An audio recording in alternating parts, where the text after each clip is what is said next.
Hello students. आज हमारा जो टॉपिक है, आज हम जिस टॉपिक के बारे में बात करेंगे that is sex determination in human beings. यार ह्यूमन बींग्स में सेक्स को डिटरमाइन कैसे किया जाता है। अब आप पूछेंगे व्हाट इज़ सेक्स डिटर्मिनेशन, कि सेक्स डिटर्मिनेशन होता क्या है। तो यार सेक्स डिटर्मिनेशन जो है ये एक ऐसा बायोलॉजिकल प्रोसेस है, ये एक ऐसा बायोलॉजिकल मेथड है जिसमें हम किसी भी ऑर्गेनिज्म के सेक्स को डिटरमाइन करते हैं कि यार वो इंडिविजुअल मेल है या वो फीमेल है। उसी प्रोसेस को हम कहते हैं व्हाट, सेक्स डिटर्मिनेशन। अब हम ह्यूमंस में सेक्स डिटर्मिनेशन की बात कर रहे हैं तो ह्यूमंस में सेक्स डिटर्मिनेशन का मतलब यह है कि हम किसी भी चाइल्ड के सेक्स को डिटरमाइन करें कि वो बेबी गर्ल है या वो बेबी बॉय है, ठीक है कि नहीं। तो मैं यहाँ पे लिखूंगा व्हाट इज सेक्स डिटर्मिनेशन। तो मैं क्या लिखूंगा, सेक्स डिटर्मिनेशन जो है ये एक प्रोसेस है।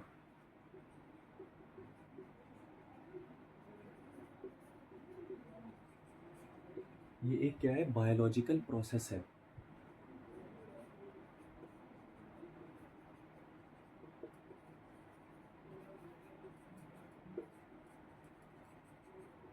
जिस प्रोसेस से हम किसी भी ऑर्गेनिज्म के सेक्स को क्या करते हैं, डिटरमाइन करते हैं। किसी भी ऑर्गेनिज्म के सेक्स को हम किसी भी ऑर्गेनिज्म के सेक्स के बारे में पता लगा सकते हैं कि वो मेल है या वो फीमेल है, ठीक है कि नहीं।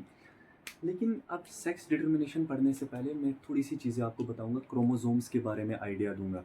देखो हम ह्यूमन बींग्स के बारे में, ह्यूमन बींग्स का सेक्स डिटर्मिनेशन पढ़ रहे हैं तो ह्यूमन बींग्स के ही मैं क्या करूंगा, क्रोमोसोम्स का थोड़ा सा आइडिया दे देता हूँ, ठीक है कि नहीं। देखो जब मैं ह्यूमन बींग्स की बात करता हूँ,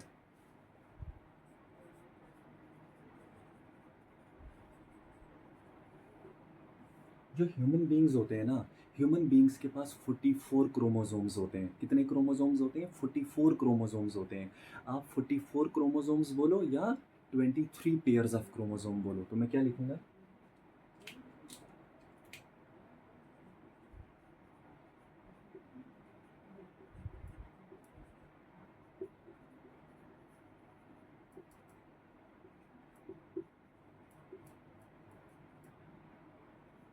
या तो हम 44 क्रोमोसोम्स कह सकते हैं या 23 पेयर्स ऑफ क्रोमोसोम। अब ये जो 44 क्रोमोसोम्स है या जो ये 23 पेयर्स ऑफ क्रोमोसोम है, तो इन क्रोमोसोम्स को हमने क्या किया है, दो पार्ट्स में या हम कह सकते हैं दो कैटेगरीज में डिवाइड कर दिया है। इनमें से जो कितने 44 जो क्रोमोसोम्स होते हैं या हम कह सकते हैं 22 पेयर्स ऑफ जो क्रोमोसोम्स होते हैं उनको कहते हैं ऑटोजोम्स। उनको क्या कहते हैं, उनको कहते हैं ऑटोजोम।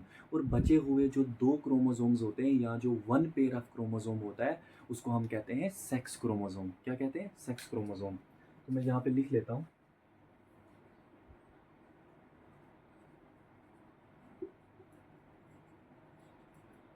44 क्रोमोसोम्स या तो 22 जो पेयर्स हैं,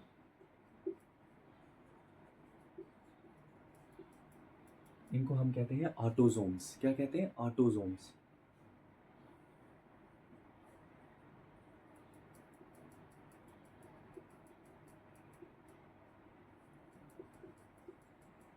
और बाकी के जो दो क्रोमोसोम्स हैं या जो वन पेयर ऑफ क्रोमोसोम है,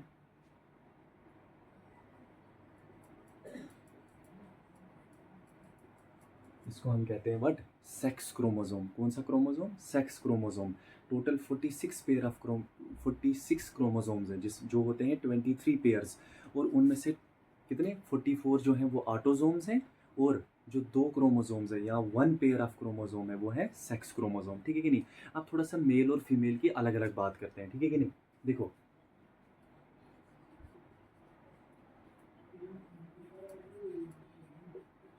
जब मैं मेल की बात करूंगा, किसकी बात करूंगा, जब मैं मेल की बात करूंगा तो मेल में क्या होता है, मेल में जो है देखो ऑटोजोम जो है चाहे वो मेल हो या फीमेल हो, ऑटोजोम्स दोनों में क्या होंगे, सेम होंगे। 44 इसमें भी ऑटो, मेल में भी ऑटोजोम्स होंगे और 44 फीमेल्स में भी ऑटोजोम्स होंगे, ठीक है। मेल के पास होंगे 44 ऑटोजोम्स और फीमेल के पास भी होंगे 44 ऑटोजोम्स। अब आती है दो सेक्स क्रोमोसोम। मेल के पास भी दो सेक्स क्रोमोसोम्स होंगे और फीमेल के पास भी कितने सेक्स क्रोमोसोम्स होंगे, दो सेक्स क्रोमोसोम्स होंगे, ठीक है। Two sex chromosomes, two sex chromosomes. लेकिन लेकिन एक मज़े की बात कि जो मेल के पास जो 2 सेक्स क्रोमोसोम्स होंगे ना, वो दोनों अलग-अलग होंगे। यानी मेल के पास जो 2 सेक्स क्रोमोसोम है, उनमें से एक जो होगा वो होगा एक्स और जो दूसरा होगा वो क्या होगा? वो होगा वाई। यानी मेल के पास जो 2 सेक्स क्रोमोसोम्स होंगे, उनमें से एक होगा व्हाट? एक्स क्रोमोसोम और दूसरा जो होगा वो होगा वाई क्रोमोसोम। लेकिन फीमेल में जो दोनों के दोनों जो सेक्स क्रोमोसोम्स हैं वो सेम होंगे। दो एक पहला भी एक्स होगा और दूसरा भी क्या होगा? एक्स होगा। एक्स और एक्स। तो क्या पता चला हमें कि चाहे मेल हो या फीमेल हो, दोनों के अंदर 44 ऑटोसोम्स क्या होंगे? सेम होंगे। लेकिन जो दो सेक्स क्रोमोसोम है, मेल के पास एक एक्स होगा और दूसरा वाई होगा, लेकिन जो फीमेल है उसके पास एक एक्स होगा और दूसरा भी क्या होगा? एक्स होगा। ठीक है कि नहीं? उम्मीद है आपको थोड़ा सा क्रोमोसोम्स के बारे में पता लग गया होगा। अब हम आते हैं मेन किसके ऊपर? सेक्स डिटर्मिनेशन के ऊपर। ठीक है, देखो सेक्स डिटर्मिनेशन के लिए आपको थोड़ा सा रिप्रोडक्शन का आइडिया होना चाहिए कि कैसे गैमेट्स बनते हैं। ठीक है कि नहीं? देखो,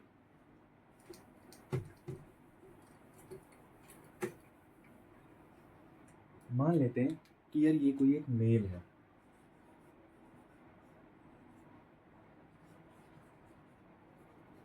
और ये क्या है? ये फीमेल है। तो आपको पता है कि चाहे मेल हो या फीमेल हो, दोनों के पास कितने कितने क्रोमोसोम्स होंगे? 46। 46 मेल के पास भी 46 क्रोमोसोम्स होंगे और फीमेल के पास भी कितने क्रोमोसोम्स होंगे? 46 क्रोमोसोम्स होंगे। ठीक है कि नहीं? अब होगा क्या? इस 46 क्रोमोसोम्स में से 44 तो होंगे ऑटोसोम्स और उनमें से जो दो हैं, एक होगा एक्स और एक होगा वाई, जिसको हम कहते हैं सेक्स क्रोमोसोम। और फीमेल में भी 44 होंगे, कौन से वाले? ऑटोसोम। और जो बाकी के दो बचे हुए हैं वो दोनों के दोनों होंगे व्हाट? सेक्स क्रोमोसोम, जो होंगे दोनों के दोनों एक्स। ठीक है कि नहीं? लेकिन आपको तो पता है कि जब गैमेट्स का फॉर्मेशन होता है तो उस टाइम होती है मियोसिस, और मियोसिस में जो क्रोमोसोम्स हैं उनका नंबर क्या हो जाता है? हाफ हो जाता है, रिड्यूस हो जाता है। तो जब भी गैमेट्स बनेंगे तो गैमेट्स बनते टाइम क्या होगी? मियोसिस होगी। तो इसका मतलब जब भी मेल के अंदर क्या होगा? मियोसिस होगा।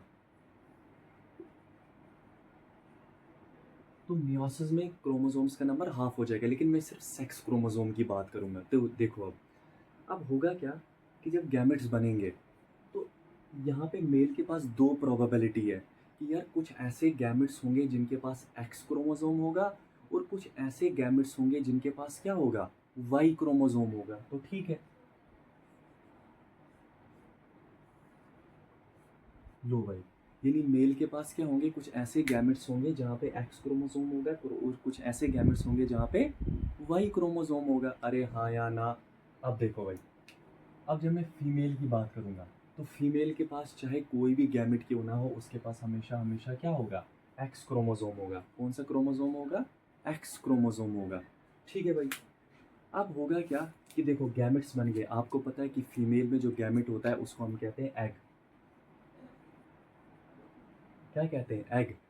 और एग में हमेशा जो भी गैमेट्स होते हैं उनमें 23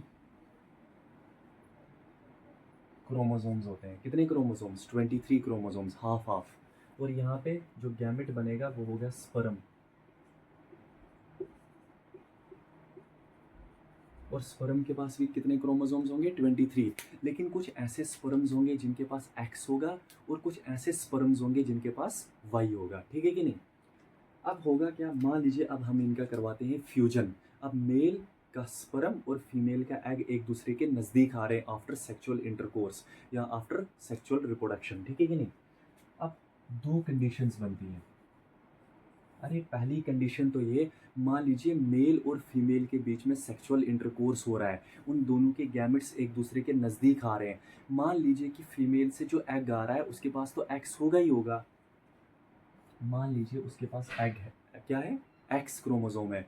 लेकिन जो मेल का जो एग आ रहा है, मेल का जो सॉरी मेल का एग नहीं बल्कि मेल का जो स्पर्म आ रहा है, मेल जो स्पर्म लेके आ रहा है उसके पास कौन सा क्रोमोसोम हो? एक्स क्रोमोसोम है। यानी उसके पास भी क्या हो? एक्स क्रोमोसोम है। तो उस केस में क्या होगा कि स्पर्म के पास भी एक्स क्रोमोसोम और एग के पास भी क्या? X chromosome. तो जब ये एक्स और एक्स आपस में मिलेंगे तो ये बनाएंगे एक्स एक्स। जाइगोट के पास कौन से क्रोमोसोम्स हो जाएंगे? एक्स और एक्स। और आपको तो पता है जब भी कभी जाइगोट में दोनों के दोनों जो सेक्स क्रोमोसोम हैं वो सेम होंगे, यानी एक्स और एक्स होंगे, तो उस केस में जो चाइल्ड होगा वो क्या होगी, वो लड़की होगी। इसका मतलब यहाँ पे जो चाइल्ड होगा वो एक गर्ल होगी। वो क्या होगी, वो एक गर्ल होगी। लेकिन मान लीजिए दूसरी कंडीशन, फीमेल से गैमेट आ रहा है, आपको तो पता है एग होगा, और एग के पास हमेशा कौन सा क्रोमोसोम होगा, एक्स क्रोमोसोम होगा। मान लीजिए एक्स क्रोमोसोम आया।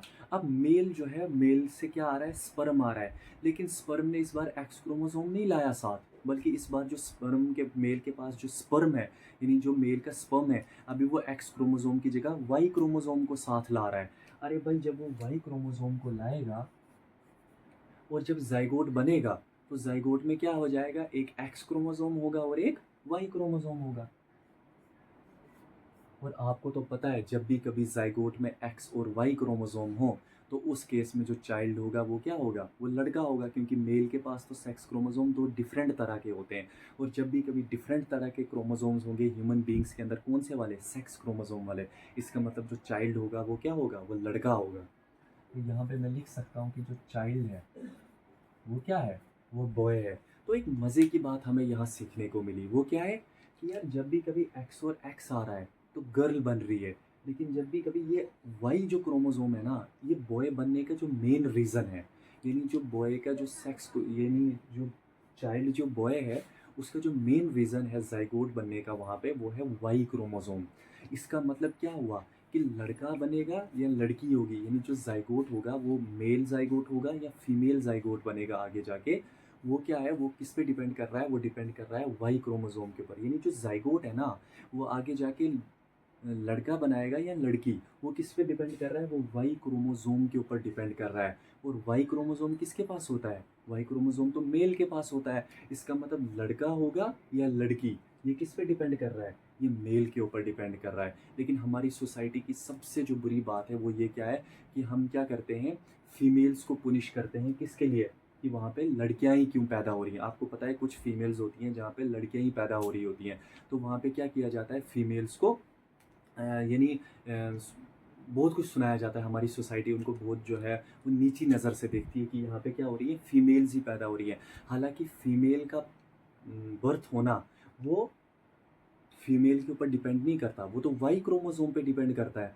और वाई क्रोमोसोम किसके पास है, वो तो मेल के पास है। इसका मतलब लड़का होगा या लड़की, वो किस पे डिपेंड करता है, वो मेल के ऊपर डिपेंड करता है। अब ऐसा भी नहीं है कि कहीं लड़कियां ही हो रही हों तो लड़के के ऊपर इल्ज़ाम लगाया जाए कि अरे भाई खाली लड़कियां ही क्यों पैदा हो रही हैं, बल्कि ये एक नेचुरल प्रोसेस है। ये एक मेल के पास तो कंट्रोल नहीं है कि वो एक्स वाले क्रोमोसोम को भेजे या वाई वाले क्रोमोसोम के पास भेजे। ऐसा होता तो फिर मेल के पास सारा कंट्रोल होता कि इस बार लड़की पैदा होगी या लड़का पैदा होता। लेकिन ये क्या है, ये हमारे प्रोसेस में, it is a involuntary process कह सकते हैं, नेचुरल प्रोसेस है कि एक्स क्रोमोसोम आए या वाई क्रोमोसोम आए, इट इज़ अ प्रोबेबिलिटी। लेकिन हाँ, लड़का होगा या लड़की वो वाई क्रोमोसोम पे डिपेंड करता है। और जो वाई क्रोमोसोम होता है वो किसके पास होता है, वो मेल के पास होता है। And it is all about the sex determination, कि हमने सेक्स को डिटरमाइन किया। देखो हमने किस स्टेज में सेक्स को डिटरमाइन किया, वो गैमेटिक स्टेज में। हमने गैमेट से पता लगाया कि अगर एक्स गैमेट आएगा, वाई गैमेट आएगा तो लड़का होगा या लड़की। इसको कहते हैं सेक्स को डिटरमाइन करना बर्थ से पहले, कि हमने बर्थ से पहले ही क्या कर दिया, किसी की ऑर्गेनिज्म, किसी भी इंडिविजुअल के सेक्स को डिटरमाइन किया कि वो मेल होगा या फीमेल। उसकी किस स्टेज पे, रिप्रोडक्टिव स्टेज पे, या हम कह सकते हैं उसकी ज़ाइगोटिक स्टेज पे हमने ये बता दिया कि चाइल्ड गर्ल होगी या बॉय होगी। ठीक है कि नहीं। ये था सेक्स डिटर्मिनेशन किस में, ह्यूमन बींग्स में। तो हमने क्या सीखा कि जब भी कभी, यहाँ से दो पॉइंट्स आपको याद रखने हैं सेक्स डिटर्मिनेशन में। वो है क्या है, अगर एग जो है वो आ रहा है एक्स क्रोमोसोम लेके, अगर स्पर्म जो है वो फ्यूज़ करता है, लेकिन कौन सा वाला स्पर्म, अगर एक्स क्रोमोसोम वाला स्पर्म फ्यूज़ करेगा एग के साथ, तो जो बच्चा होगा, जो चाइल्ड होगा, वो गर्ल होगी। और अगर वाई क्रोमोसोम वाला स्पर्म फ्यूज करता है किसको, एग को, तो जो चाइल्ड होगा वो क्या होगा, वो बॉय होगा। ठीक है कि नहीं। It is all about the sex determination in human beings. Thank you, मिलते हैं नेक्स्ट लेक्चर में।